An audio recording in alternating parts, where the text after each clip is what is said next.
Hi, grade fours. Today we're going to be taking a look at a whole bunch of different strategies or different ways to learn how to multiply. So if you get confused by the traditional way, that's okay. There's a whole bunch of different methods in order to help you. So I'm here to go through them with you, and then you can pick and choose which method works for you the best. All right. So repeated addition.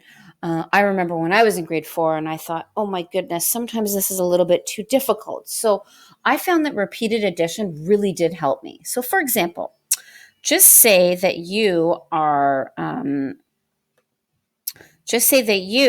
working with a number sentence, and your number sentence is 48 times 6. Okay. So what you could do is you could add 48 6 times, because your question is 48 times 6. So we're going to do 48 plus 48 plus 48 plus 48 plus 48 plus 48 6 times. Then your answer is going to be 288.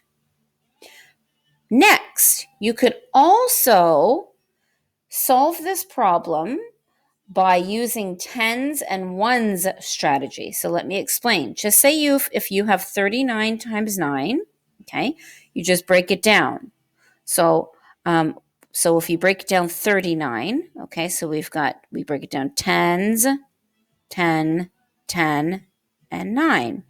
So we could do 10 times 9 equals 90, 10 times 9 equals 90, 10 times 9 equals 90, because it's done 3 times.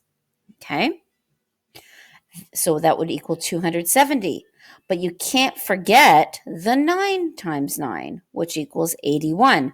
Then you add them together, and your answer or your product is 351. If this is still confusing, you could use another method, and this method is called the place value method. Okay, just say if you have 78 times 8, you could break it down like this. You could say, okay, well, what is 70 times 8? That equals 556. Okay. 8 times 8 equals 64. Then you add them together. All right. So if we were to add them together, let me pick a color here that will complement green. Oh, let's do blue. So we just have to go column by column. 0 plus 4 equals 4. 6 plus 6 equals 12. And we carry the 1. And then 5 plus nothing, because nothing's there.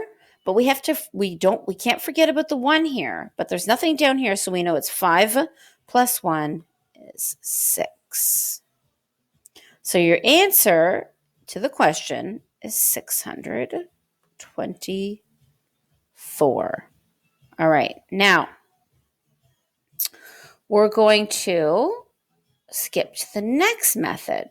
Okay, this one's Mrs. Anson's ultimate favorite method, and it's called the square method, or you could call it the grid method. Okay, so I put a nice little grid here. Okay, and your question is 32 times 5. So what I've done is I've split it up. So I've got 30 here and 2 here. 30 plus 2 equals 32. And then the 5 on the side here. Each of these numbers are going to be multiplied by the 5. So 30 times 5, well, if you don't know that, guess what? Just forget about the 0 for now and just do 3 times 5. 5, 10, 15. And then you add the 0 back. Okay? So we're going to do 15 and add the 0 back so that it would equal 150. Perfect. Then we can't forget about this box here. Well, we have to simply multiply the 2 by the 5. Okay, so that would be 10. Now you go over here and you just add them. Okay, well, let's put them. I'm a big fan of putting them on top of each other rather than side by side. So 150 plus 10. Now, some of you can do that mentally. That means in your head. That's great, but you should probably still get into the habit of doing it this way. So we're going to do the ones column. Well, 0 plus 0 is 0. The tens column, 5 plus 1 is 6. The hundreds column, 1 plus, there's nothing here, is 1. So therefore, the answer to your question is 160. Okay. Now, you guys have been used to learning the traditional method. Okay. So again, you're going to be taking a look at the ones column. So we're going to take a look at 5 times 4. 5, 10, 15, 20. So we put the 0 down here, the 1 up here, and then we cross multiply. 2 times 4 is 8, plus 1 is, in a second. Oh, sorry. Got distracted. There was a song that came on. 20. Okay? Because 5 times 4 is 20. So we have to carry the 2. So 2 times 4 is 8, plus 2 is 10. There we go. And that's 100.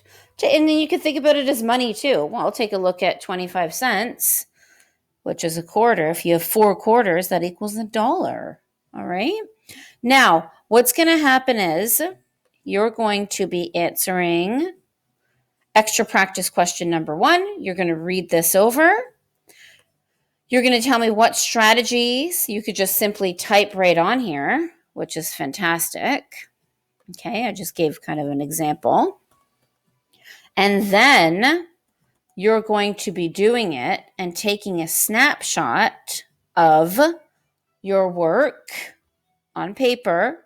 And all you have to do is go insert image, whether it's on your computer or if you're using a tablet or if it's on your drive, and then you insert your snapshot here.